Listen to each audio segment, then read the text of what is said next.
to be able to talk to you guys. I bet. What'd you do, Anne?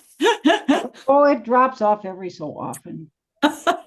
It's not permanently attached. I got to have somebody figure it out. Okay. By the One way, of the which are we on boys will chapter do it, Anne.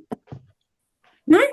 Are we on chapter 9? We are We on are. chapter 9, the rich man and Lazarus. So I'd like for us to start by reading Amy Jill's translation again. This one I think is particularly hard, and I think she does explain a little bit about that. But let's try it. And I think we should probably change voices maybe every about paragraph, except as we get toward the end of this. So, Kathleen, yeah? Yeah, I have a little question. I do not have the book yet. I just Uh-huh. got myself signed up for this the other day. Yeah.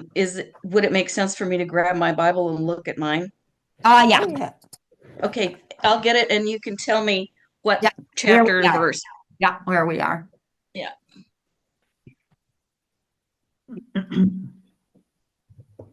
I wish I could share this cinnamon roll with all of you. It's so good.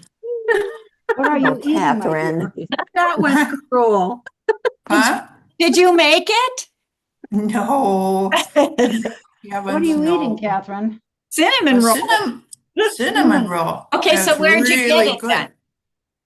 Bread Smith? Oh, So, there's no Breadsmith in Janesville. Too bad for you. Catherine, we were told when we were children that you should not bring treats only for yourself. You should bring it for everyone. I know. Well, if I could give you a It's cinnamon roll, virtual. I would. You can all come to my house next Friday if you want to fly in. They're Meet probably us So fun. what's the We are on, what are we on? Luke? Chapter 16, 16, verse 19 through 19. 31. And when you hear Amy Jill's translation, you'll go, what? So, Okay. you got to listen carefully, and the readers have to read carefully because she does pretty much what do you call that? Transliteral? She Transliteration? yeah, there you go. Yeah. Well, Okay. no, not really. A transliteration would be really the Greek, translating the Greek symbols into English, but with a Greek pronunciation. Oh, It's a okay. literal translation of the Greek. And sentence structure, the whole darn thing. Okay. What Yeah. Okay. makes it a little confusing.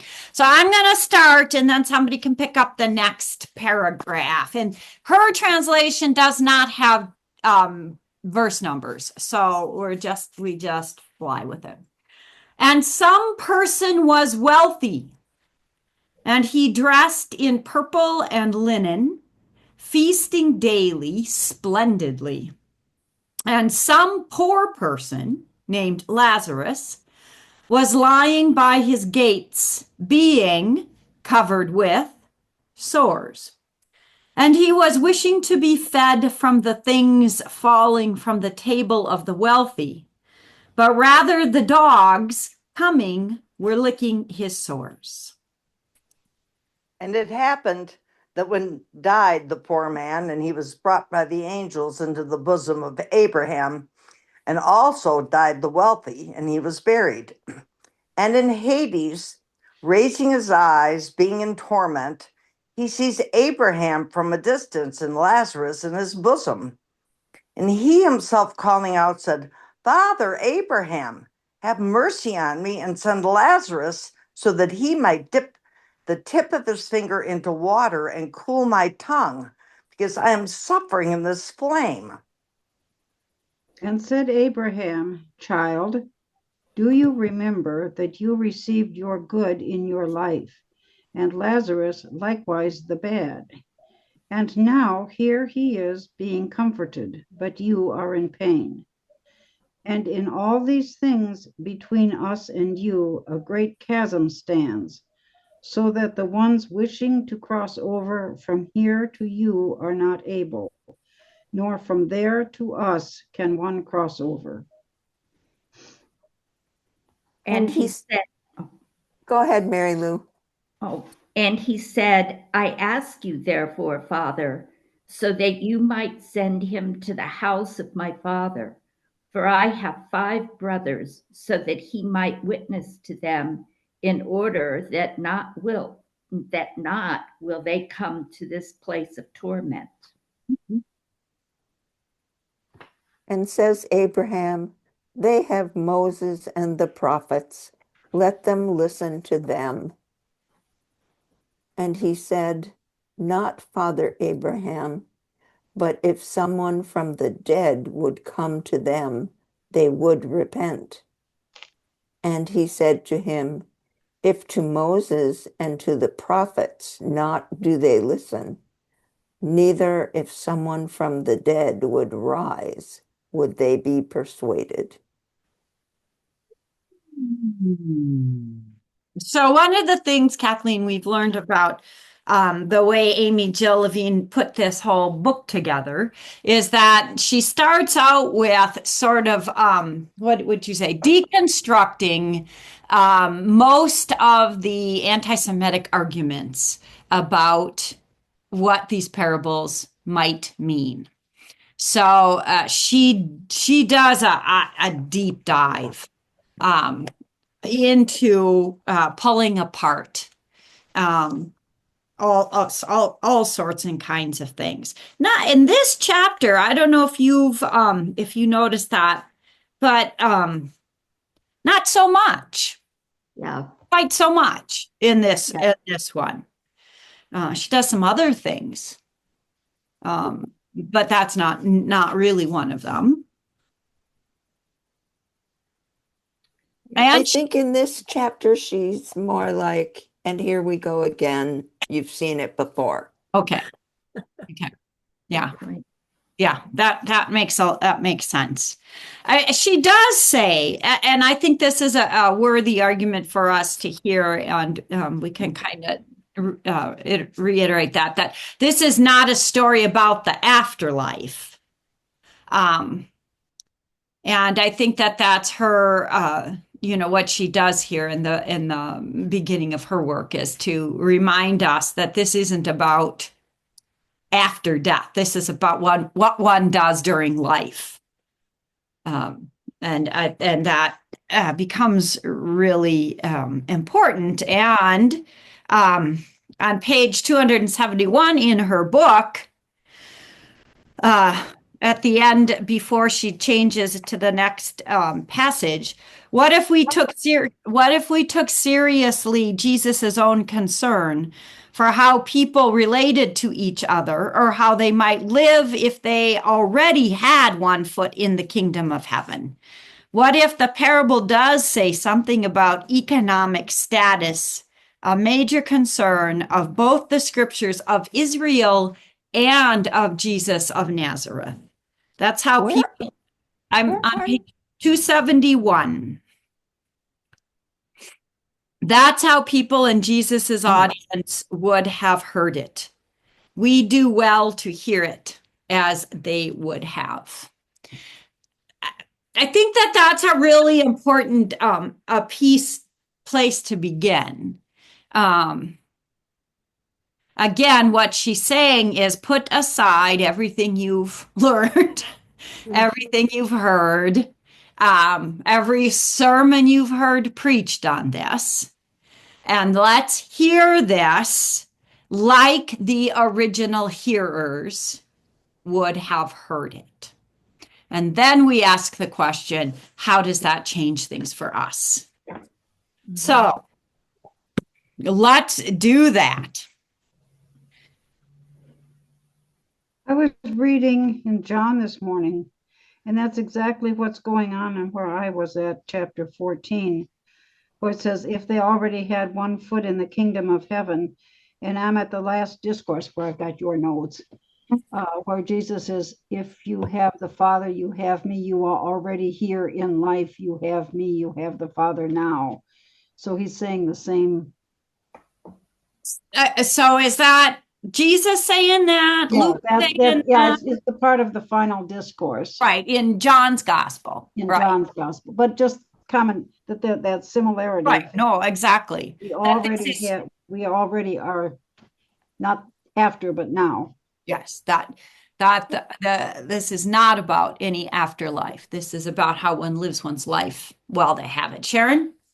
What was interesting to me about Amy Jill's, and actually, I mean, she she says it outright at the end, as she always does in every chapter. But she really starts talking about it way before that.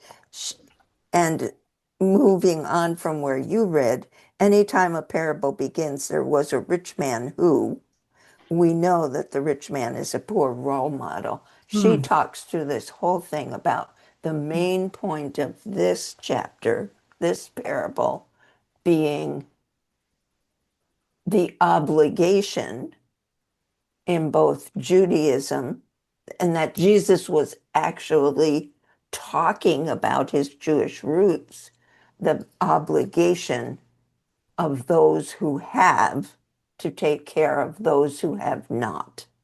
And it felt very timely to me. Yes. Yeah. They all have, haven't they? But Yes. my gosh, this one Yeah.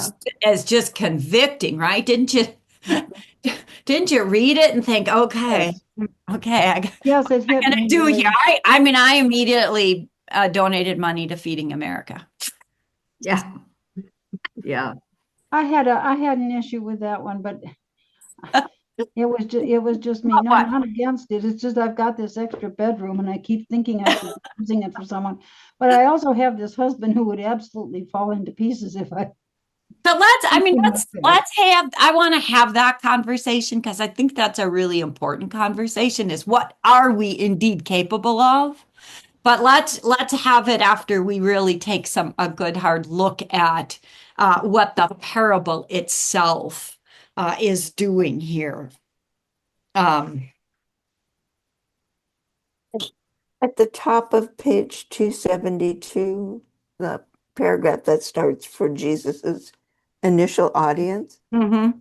the reference not simply to a rich man, but to one who lives a hedonistic life Yeah. would convey a negative impression. And and I think that's another important point that she keeps making in this chapter, that, just because you have money doesn't make you bad, and just because you're poor doesn't necessarily make you good. But if you have money, God commands you to take care of those who are less fortunate. Yeah. Yeah. The And last, that's a very important part of Judaism. And I should tell Kathleen that I grew up in an Orthodox Jewish home. So Oh, I can't ever be parted from that.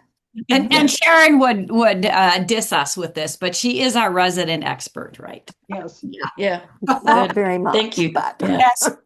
As unexpert as she might think she is, she does help us along. Annetta? I was just going to say the last sentence of Yeah. that paragraph, the rich man sinned by omission. Yeah. And that's something that that's one of the things that I always appreciate about the confession of Yes. sin, is that we are so quick to say, oh, I'm sorry, I was wrong about this. But that sin of omission, it's easy to dismiss that. Right. By what we have done and by what what we we have failed left to do. undone. And the sin of complicity. I mean, we would be served well, I think, if we put that line into our confession. Yes. Because that even goes, I think, one step further than sins of omission. We all commit sins of complicity. And yeah. That's interesting thought, because part of our complicity is just cultural, Mm-hmm. and that really breaks the box open. Right. So which one of us? I mean, I think the question in this parable, I mean, because we want so quickly, right, to identify, I am not like that rich man, right? Yes. Oh my gosh, definitely not like that. Pharisee in the corner there. Well, Right. exactly. this parable seems, and I may be wrong, you can say so, really prevents us, I think, from taking the place of either one of these two people.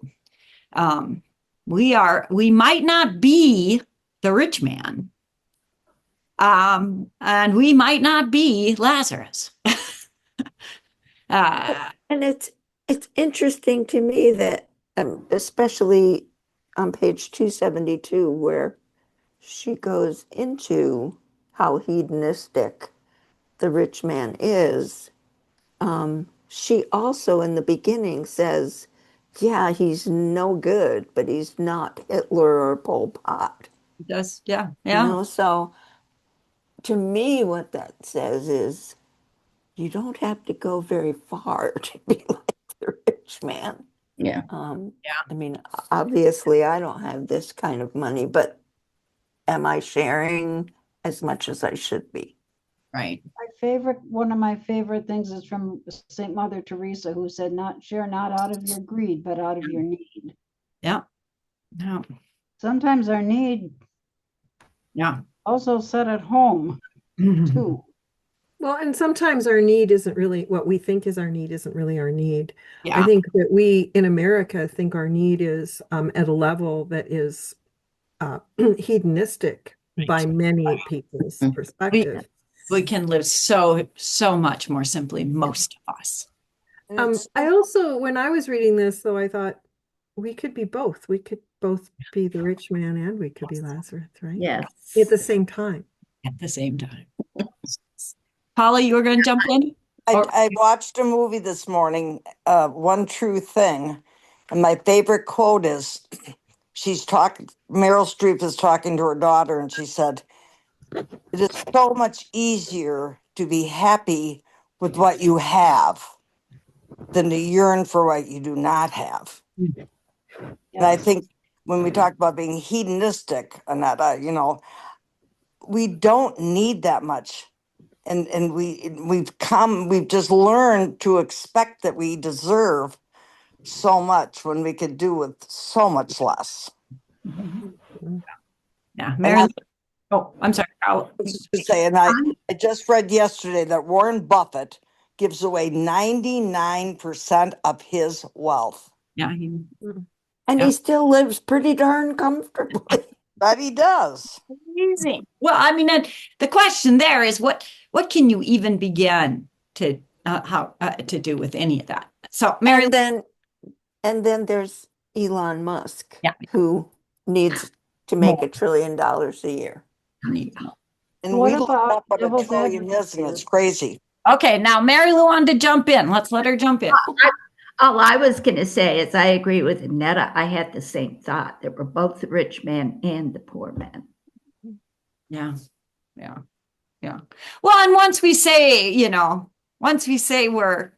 I'm just like that poor man, that's a sin itself. Right? Because I'm not. I have so much more.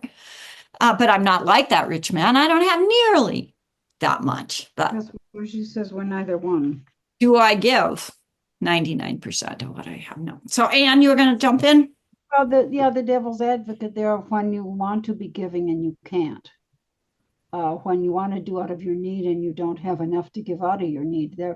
We can tell. Let's hang on to that thought. And I think she addresses that later on. Yeah. We want to get there. But I don't want to jump there too quickly. She also talks about conspicuous consumption. And that that's like the rich man on steroids.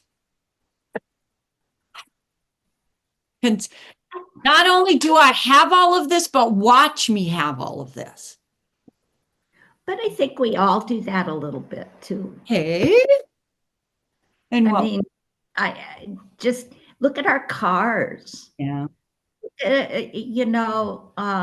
Going out to eat, we talk about, we went to so-and-so, and it costs you $50 a person to get out of there. I think we all kind of sometimes are conspicuous with our consumption. Yeah, we don't realize it because it's cultural. Mm. Right, exactly. And I think that's a really good point.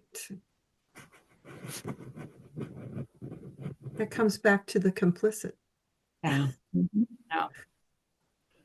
And it's very easy to point my finger at somebody else and say, you're complicit. Very, and very seldom do I stop and think about my complicity. Mhm. Yeah. Well, I have a parable for you. So, I had a, an online conversation with Ann's daughter last week. We have a man who comes to Trinity, and he's unhoused. He lives in his car with his two cats. Now, Beth and I are very allergic to cats. And it's not so much that he doesn't smell clean, but the cat dander, whether you can smell it or not, is there. And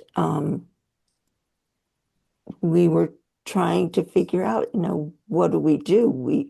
He apparently loves coming to church, and it's a little bit odd. Um, Got a great new wig. Yeah. he had on his Halloween wig last week. Yeah. But, where do we sit? Not in our regular places, because he sits close to those regular places. I actually had to move to the back of the church because I couldn't stop coughing last week. Yeah. You And have so to we had understand- this long conversation about Yeah. how we deal with this in a compassionate Christian fashion. Yeah. Yeah. Yeah. Jumping in on that, you have to Oh. understand he brought the cats to church. So they I were did present. not see the cats. I asked someone else who was with closer, and she said, Rita said, yes, he had the cats and his kitty little carrier with him. So that added, and Beth and That I might have been the the, same. the And tipping I point. did talk to the priest, how do we be non-judgmental? I mean, I let him in because he was early and that was fine. And he's a very intelligent person, have had some terrific conversations. And so how, without being judgmental and yet with understanding that there are people who are, even Nicholas's face was starting to itch. Yeah. How do we? Yeah. No, it's a huge question. It's not just, it's not just cats. I mean, I think all of us, I think I know, there have been those opportunities in many of our churches where, we are told to welcome the stranger. And it is so very difficult for us to welcome the stranger. So how do we go about doing that? And yeah, there is no other than, today it's okay to wear masks. So Beth is going to bring a mask someday. there's one, a few years back that would have been odd, but there are those kinds of things. Yeah. Yeah, but it's still there. I started this group on Thursday nights now, and we're looking at Peter N's book. And, one of the things that is clear there as well is what this story is about is doing. Mhm. That's what it is. It's about doing. That's what love looks like. And our lives are spent trying to work that out, right? How do we live out that, what did you call it, Sharon, that obligation. I don't even know. No, what was the other word you used? Not obligation, but I mean, commandment. How do we live out that commandment? To love. Love your neighbor as yourself. In the Old Testament, for all of its warlike issues, actually gives you, there are mitzvot that tell Yeah. you this is what you're supposed to do. You're Yeah. supposed to leave your field fallow Hmm. so that someone else can come and pick, Yeah. plant and pick the grain. And, every 7 years, you're supposed to forgive debt. Yeah. There it is. Too bad they don't have one for when the guy comes to church. That makes you sneeze. How do you do that? Well, the problem is really that breathing is Yeah, pretty breathing. essential. I also am seriously allergic to cats, so I totally understand. One of my classes, I had a lady bring her cat with her and hide it in her purse, and it was really Yeah. hard. We actually had a medical emergency because my eyes swell shut, but this lady was in full, she could not breathe, and we had to call EMTs. So I understand that. Crazy. And again, we can wear masks. That's a really good suggestion. We can find other ways to protect ourselves. Yeah. I think that's the thing. Well, let's move on a little bit. I'm very taken by the economics also of this. Page 275, Amy Jill is discussing the dichotomy here, the contrast. And some poor person named Lazarus was lying by his gates, being covered with sores, and he was wishing to be fed from the things falling from the table of the wealthy. But rather, the dogs coming were licking his sores. And I don't know that we need to spend too much time talking about the blood in the sores and all of that. That's a conversation. Okay, fine, Amy Jill, that's what you want to say. But she says the focus is not on the location, it's on the man's economic condition. Some rich person is in direct contrast to some poor person. That Jesus proclaimed the poor blessed finds enactment in this parable. That to me is something we just read, right? We just read the Beatitudes. Blessed are. Mhm. And so what does that look like, right? What does it look like to live those Beatitudes? We're always asking that question. This is what that looks like. Mm-hmm. And again, is it clear? Is it easy? Do you have definitive answers? I have another parable.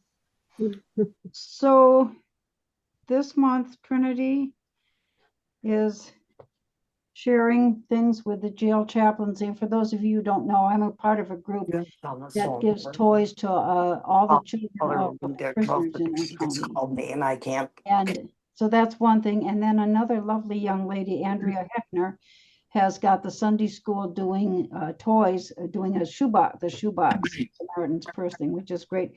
So my thought on that is, okay, if I can't do a lot of money, but it's possible that instead of omission that we can do ourselves. I'm out there talking about it, getting people involved. Paula's been involved, so that there's also the way of sharing. If you aren't able to, like I used to take Nicholas and the boys and go to Family Dollar and buy toys. Elizabeth, can you call Elma? Is there something? Yeah, I think I get what Anne is saying, because too often I feel like we buy our way out of guilt. You know, it's like you go to church and I want money for this and I want money for that charity and I want money. Everybody has their hand out. And sometimes I just feel like we who are rich are just buying our way out of guilt. And we that aren't rich are standing there feeling guilty because we can't. Can't, yeah. But Well, the reality is that we are all rich. I mean, I Yes. think that we are missing that point I get your point, in Kathy. this We paragraph. are. I So also, I think Mary Lou's question is valid. I mean, it is on point. No matter how much we have, it's not about writing the check. I mean, it is about writing the check, and it's not about writing the check. Go ahead, Annetta. You can say that. well, culturally, money is time in our culture, right? Yeah. So that, but the bottom line is every nonprofit I've ever worked for or worked with, I should say, they want your body. They want you physically to help. Your money is what they're getting. And so that's why their hand is out. But if you went to them and said, I can volunteer for 8 hours a week, they would be so ecstatic because that has way more value than the money. Because Americans, like you said, not just Christians, Americans across the board are happy to give the pittance. But they're not willing to give their time because that is I think that is one of the biggest sacrifices Americans are unwilling to give is their time. You are so right, Annetta. yeah, when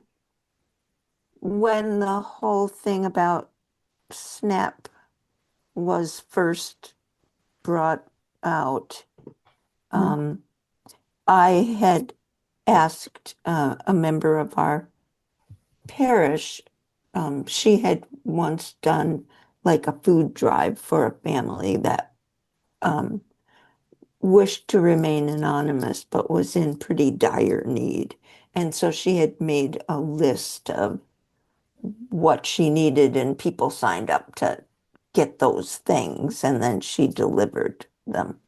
And so I had asked her how she did that. You know, did she talk to the family? What did she do? And she couldn't remember because it was a bunch of years ago. And so she emailed the vestry and copied me on the email and asked what we as a parish were prepared to do to help mitigate the I would love the to see the issue of stuff. no money, people having no money for food. And the response from both the senior warden and the priest were a little disappointing. They were, well, it seems like donating money to Echo is the best way to deal with this. Absolutely, surprised, Echo Sharon. needs our money, but there are people who can't use Echo. They don't meet the requirements. Well, this And gentleman, some days you're okay to go to the grocery store, but next week you might not be, and that's not going to get you into Echo. So how are we going to help those people? I'm gonna And there give you was a call later. absolutely no discussion of that. I will call you later, Sharon. Yeah. I'm not surprised. And I think that doubles with the insidious belief that people who are on SNAP or go to food shelves somehow are responsible for that, for their problem, for their issue. I mean, we again miss, I think, the point that Jesus never asked that question. Are you worthy? Do you deserve it? And you just have no idea how time consuming it is to be poor. Yeah. When you have to go every day to the Salvation Army to get a lunch, and then you know there's going to be food here or there's food there. We have a member of our parish who has a homeless man living with her and a grandson and a friend of the grandson, and they're both Poor in the heck. picky eaters. And she spends more time out, getting food for them. Yeah. And Yeah, yeah, exactly. And why are those people picky eaters? Shouldn't they just accept whatever it is we give them? that's right. You tell that to some 16-year-old who won't eat anything but chicken But or it's so Noodles, interesting something. that rule, we have that rule for poor people. Yeah, they should just be happy. with Oh, what they get. when I'm at the shelter, the men's shelter, and people bring in donations and you find a pot roast that was down at the bottom of somebody's chest freezer and it's 10 years old and covered with Mhm. it's like, no, Yeah, throw that in the garbage can.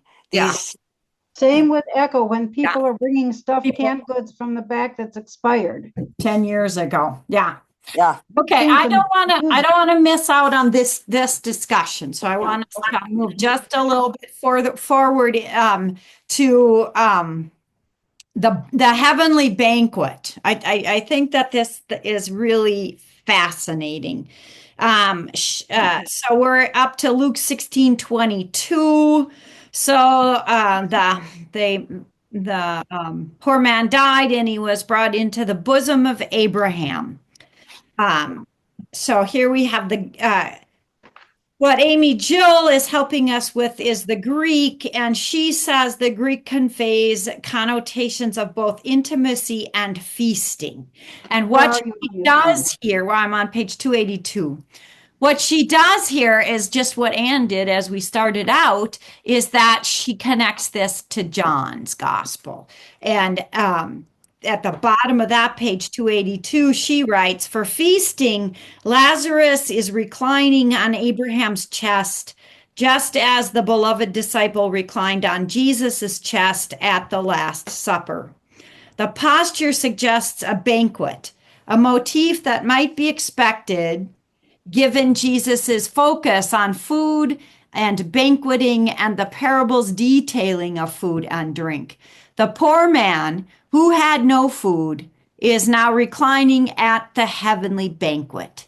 Gospel readers may recall Jesus's comment, many will come from east and west and will eat with Abraham and Isaac and Jacob in the kingdom of heaven. There's there's a profoundness in that about being a guest. I mean, and about everything you just said about how we treat our guests when we invite them to a banquet. I mean, isn't Paula, that's what you're doing every morning when you're serving breakfast at yeah. the shelter, is inviting these guests to this banquet. And no one, I mean, I do understand that in social services circles, sometimes people get excluded because of this, that, and the other thing. They don't measure up. They're either using actively or they're, whatever it is that makes them not worthy to eat. And that is there. But in this particular passage in Scripture, those things don't apply. We can say, well, maybe they didn't have those issues back in those days. I'm sure they had other issues, but there is no one excluded here. No one is and these excluded. and these people need to be seen. There you go. Yeah. One of the most profound things a guy at the shelter ever said to me was I'd put out a piece of paper and said, write down what you'd like for breakfast, what kind of cereal you like, what kind of juice, blah, blah, blah. And one guy said, you're the first person who ever asked us what we'd like. Yeah. Yeah. Because you think just because they're homeless and poor, they'll take what they get. But see them. That is what is such an incredible thing about gifts. And lady, those of you that, I wish we could zoom in and show it. The concept that we are treating them not as clients, as guests. Yeah. Well, And yeah. they are people, and this is the whole point. And I did have that discussion with Beth, and she understands, and these are our people, and Yeah. whatever our problems with it is, we need to see them as people that are, well, that are have Jesus inside of them. Mhm. Yeah. It's And the that each difference one of of- them has their own story. Mhm. Don't It's And just that lump they're them but into for the a big grace of God. Okay. lump. Netta, then Sharon. It's the difference between letting them have the crumbs from our table or Mm, inviting them to the banquet. that's right. There you go. And yeah, yeah. And us sitting next to them. Yeah. Yes. Yes. Yeah. I mean, there we've had, we can name those. I think that those of you who are not from Janesville, what you're hearing about is this homeless, unhoused men's ministry that has been going on for a long time, and Trinity Episcopal Church has been part of, and Paula has been a backbone, with all sorts of other peoples. Those kinds of things happen in every city, and those are the things. So when we want to ask the question, so what does God's love look like? What does the action look like? Because we are always both the rich man and Lazarus, so we're not going to get this perfect. What does it look like? And one of the answers to that is, the providing meals at the shelter. I had the privilege of attending the feeding ministry at Casa Maria on Saturday. And that was an amazing thing to be a part of. It's a feeding ministry. One of the things I learned was that some of the stores around town are incredibly generous in the donations. There was a lot of food, and a lot of people were there to get that food, and that happens every week. There are other feeding ministries that happen, and those are great things. And we do that in community, which kind of gives us a little bit of more bravery and courage, right? When we do these things in community, I at least I do. Yeah. I feel a little more brave. And Ada, you wanted to say something? I think it's great. We need all these feeding ministries, but I want to come back to something Sharon said about the person that they're trying to feed, trying to help, that fell through the cracks. And those are the people that are on our church steps, that fall on our church steps, right, in need, and they don't fit into the programs that we have. I think that's a really big question for Christians. I know a couple of years ago when we first moved here to Helena, we had a homeless man they let him stay on a sheltered area of the church for a couple of weeks because he couldn't go to the shelter, and it was very, very cold. But we couldn't, the conversation is, well, we can't let him well, we don't have anybody at the church. So he would be in the church building all day, but at night he'd be outside. It was really but everybody just brought blankets and tents, and they tried to help him. That's the person that falls through the cracks. How do we help those people? And I think that's a real big question for us, because those are the people that Jesus calls us to, right? Well, I think that's Lazarus in this story. So, I mean, I think we should all be giving to our food pantries and to any of our food things and helping there. But then the next question is, and what about the rest of them? Yeah. Yeah. And yeah. And I don't have any answers. I don't either. I don't have answers. I only know, the only thing I know, I don't know very much, but that we do nothing to deserve any of this. that God's love is poured on us no matter what. And that is what love looks like. So if that's my reality, if that's the truth, and I believe it is, then, how do we answer these questions within that reality? And there's all sorts of answers. We just have to figure them out. We have to, and sometimes the answer is different every single time we ask the question because, what do we do? What do we do with the guy on the side of the road holding up the sign? What do we do with yeah? What do we do with the guy who shows up at the church? What do we do with and they're clearly been using something, do we close the door on them? Do we yeah yeah, we are at sometimes the rich man and sometimes Lazarus I have a question. confronted with this all the time because we are good people.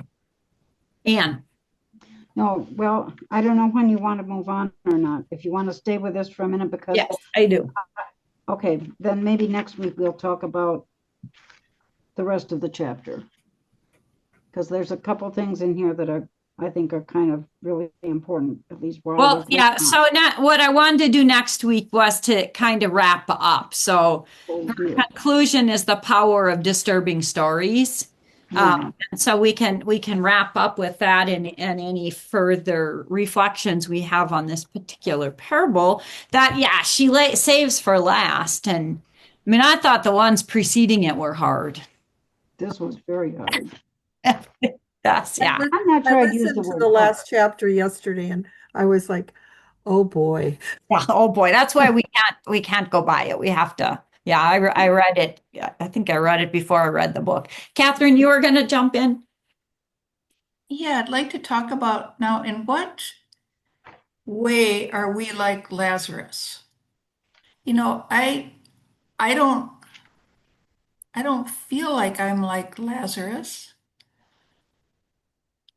I've never been even close to that situation that he is in. Yeah, yeah.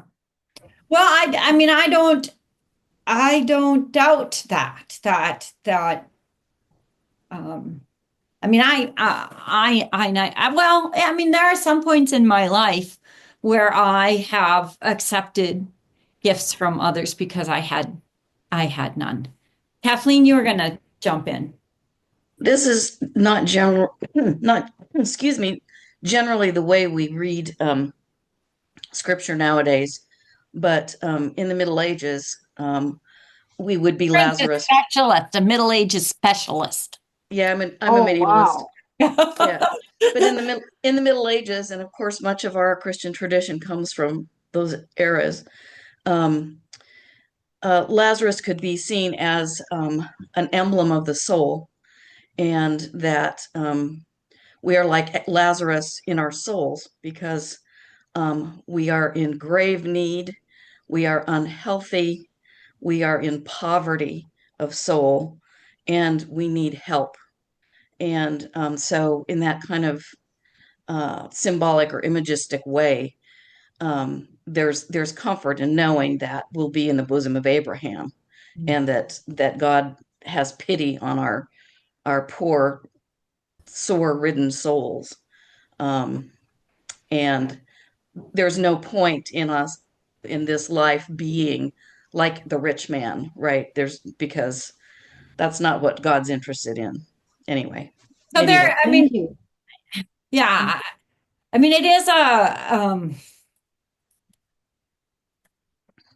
thank you for that. I mean, the whole idea, the whole evolution of how we read scripture, I think, we've been so immersed in Amy Jill's ancient Israel reading, an ancient Jewish reading of this.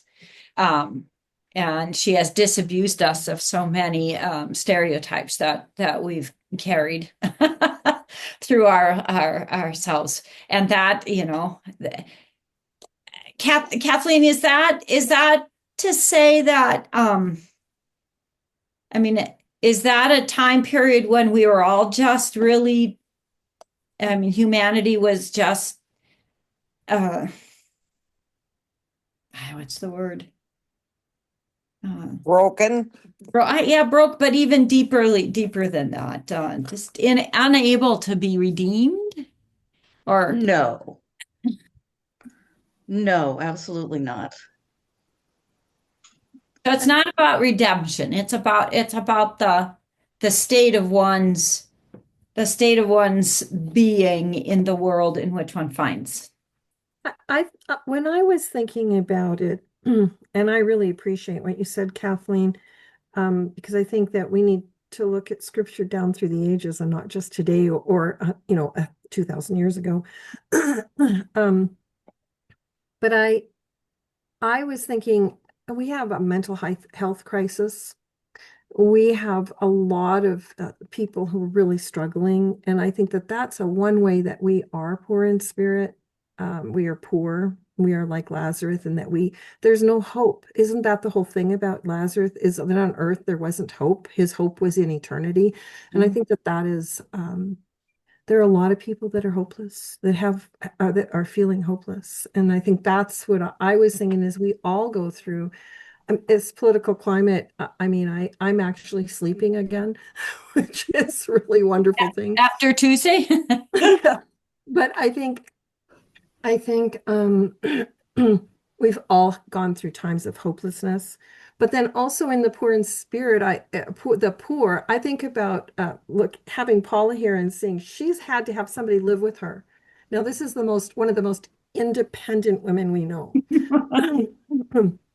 And she has had to become poor so that others could take care of her. I think there are lots of times when we are Lazarus from different perspectives. That's just what I'm thinking. When your friend gets down to her underwear and gives you a shower, you're pretty much Lazarus. There you I go. will see you all next week. Okay. Got to deliver. Yeah. So Yeah. next week, we're going to finish up talking about whatever Yeah. we Whatever. feel we didn't get to Yeah. in preceding chapters and do the conclusion. Yeah. Yeah. And then we're going to, on November 21st, we're going to move over to Matthew Skinner's book and read and do that for Advent for a little bit. And what are we going to read in that? So for November 21st, read all of the pre-material. So there's a preface and intro, which please read. Don't skip over those. Wherein Matthew Skinner talks about his love for Advent and why Advent is his favorite season, and chapter 1. So then we will be ready on Sunday to listen to the first set of Advent readings, to listen with open minds and perked up ears. And know that one of the things he's done in his book is that he's listed all of the Advent for all 3 years. We read different Advent readings, and we will be moving to year A. We're concluding year C and moving to year A. So we will hear that Sunday morning the year A readings. Matthew Skinner discusses all of the readings, A, B, C, and I think that that's going to be helpful for us. We don't try to conflate that. I mean, that's why we have these separations, because it's not. I don't think it's a good thing for us to conflate. I mean, that's what we do with the nativity story, is we just conflate the whole thing, and it's just not there like that. But he does lay out all of the stories for us and helps us to see sort of the fullness of the Advent story. So we will be ready to sit in our pews on the first Sunday of Advent and really listen well to what we hear and participate in that first Sunday of Advent in a liturgical perspective as well as a scripture perspective. I think that's kind of exciting. And then I'm heading up north for a few days. As soon as we're done, I'll be Cool.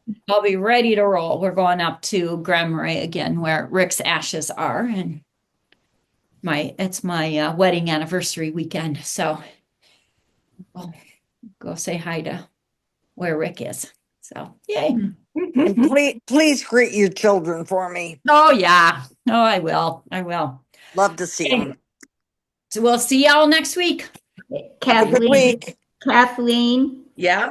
before you go, I just finished a book on the Beguines. Oh, wonderful. Who knew? Who knew? We need Yeah, to. Yeah. Yeah, they're fascinating. They're wonderful. Yeah. Yeah. Bye, Bye, everybody. we're talking about. Bye. Okay.